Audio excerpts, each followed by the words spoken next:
For an Italian, racing in Italy is always special, particularly if you manage to complete the Giro. It's always a great pleasure to race on roads that you train on quite often.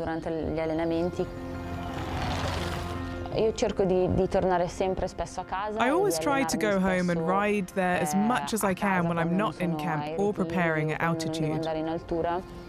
It's very special because there's always more peace and quiet.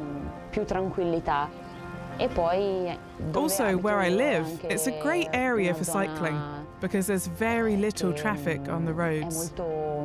There are many beautiful climbs, and it's an ideal place in which to practice this sport.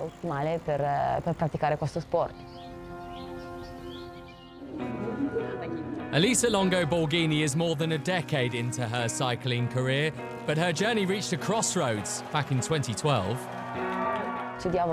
I was at university and racing at the same time. After the Flèche Wallonne, which didn't go well, I missed my plane going home to take an exam at university. So I asked my parents if they would give me the opportunity to have 3 years as a full-time cyclist, to see if I could achieve some results. Then, at the end of the 3 years, we'd figure out whether I could make it as a cyclist or decide that it wasn't for me and go back to studying. During that time, my family was very supportive. I think the fact that I'm here talking to you now shows that I managed to succeed.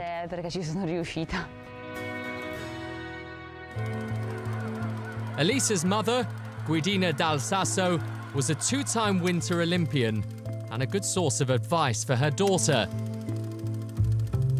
As was Elisa's older brother Paolo, who was also a professional cyclist. For me, it's definitely a help to have grown up in such a sporty family. It always has been, and it still is today, because everyone in the family understands the effort and the sacrifice you have to make to be a top-level athlete.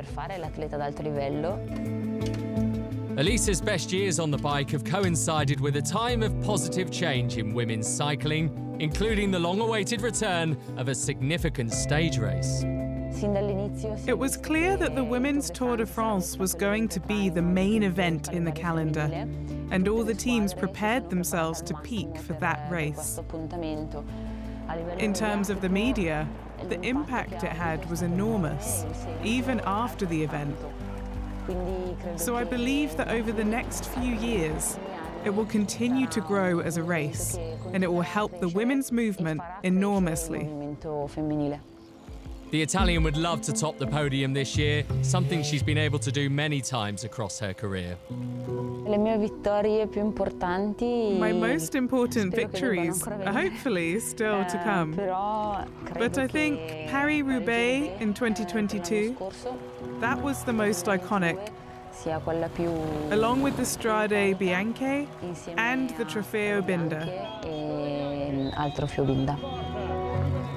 And if she had her time again, would Elisa do anything differently? I'd tell the 18-year-old Elisa Longo Borghini to do the same, to go on the journey she's experienced so far, because I think it's been incredible. I've chosen to be a cyclist. I enjoy it, and I love what I do, so I tell her to follow her dreams. Good.